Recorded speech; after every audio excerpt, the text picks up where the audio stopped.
Meghan Markle and Prince Harry's interview with Oprah shocked fans all around the world, but one moment in particular left fans speechless, and it was when Meghan revealed that she contemplated suicide during her time as a working royal. Let's get into it. In case you missed it, Meghan Markle and Prince Harry sat down with Oprah for a 2-hour tell-all interview on CBS Sunday night, and they discussed everything from why Harry and Meghan decided to step down as senior royals, to their experience with racism within the royal family, to the gender of their baby on the way. They're having a girl, by the way, so a big congrats to Meghan and Harry. Now, despite the dramatic teaser trailers that dropped prior to Sunday, the interview wasn't all spilling tea and drama. Things took a very serious turn when Meghan spoke about her severe mental health struggles during her time as a working royal.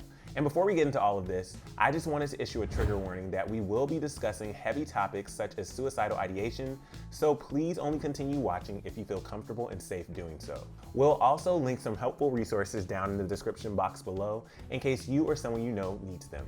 Alright, so if you follow Meghan and Harry's love story, you saw things go from bad to worse in terms of the press headlines and articles written about Meghan. Meghan said the bullying from the media got so bad that she was banned from leaving the house for months at a time in order to just lay low. She said that the royal firm had promised to protect her, but after realizing that clearly wasn't happening, she entered a dark place. Meghan quickly started to realize that she wasn't being protected at all when conversations about their son's skin tone and lack of security began happening. Meghan recalled a time when she, quote, didn't want to be alive anymore because she thought it would make life easier for everyone else.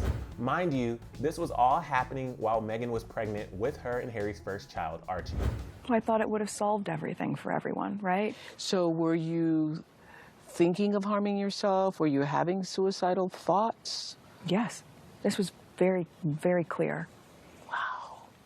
Very clear and very scary. And, you know, I didn't know who to even turn to in that.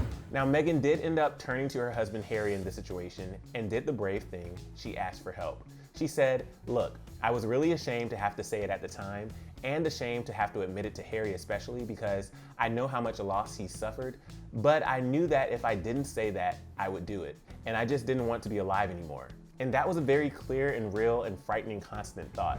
After having this difficult, vulnerable conversation with her husband, Meghan also went to the royal firm and asked to receive help from mental health professionals. She said, I remember how Harry just cradled me. I went to the institution and I said that I needed to go somewhere to get help, and I said that I'd never felt this way before. I need to go somewhere, and I was told that I couldn't because it wouldn't be good for the institution. Meghan clarified that when she said the institution, she was referring to several people and that when she was feeling suicidal, she went to one of the most senior people for help. She also went to human resources but was denied there too because she wasn't a paid employee. Meghan said, quote, I share this because there's so many people who are afraid to voice that they need help. And I know personally how hard it is to not just voice it, but when you voice it to be told no. Oprah asked why Meghan couldn't just go seek out help on her own, and Meghan said that wasn't an option. She said she was not only silent for the past few years, but she was silenced. Meghan said, you couldn't call an Uber to the palace, you couldn't just go. You have to understand, when I joined this family, that was the last time until we came here that I saw my passport, my driver's license, my keys, all that gets turned over. After being denied mental health care, Meghan recalled having to go to this event at Royal Albert Hall and having to smile through the pain. She said that when she looks back at these pictures, she sees the pain in her eyes and how tightly Harry was holding onto her hand. So Meghan used the opportunity to remind everyone watching that you never know what someone is going through, no matter how perfect things look from the outside. Harry chimed in on the matter, talking about how all of this eventually led to their decision to leave the UK. He said, quote, it's really sad that it's gotten to this point, but I've got to do something for my own mental health, my wife's, and for Archie's as well, because I could see where this was headed. And so Harry and Meghan did what was best for them and started their new life in California. They seem to be in a much better place now and grateful to have all made it out of the situation alive. And fans have been showing their support for Meghan and Harry on social media, especially surrounding Meghan's bravery to speak out about her mental health. One person wrote, speaking about suicidal feelings to anyone is incredibly brave, let alone to an audience of billions. Meghan's experience of asking for help and then being denied it breaks my heart. I will always have all the time in the world for these two. Another fan said, we will always have your back, Meghan. You're strong and you deserve better.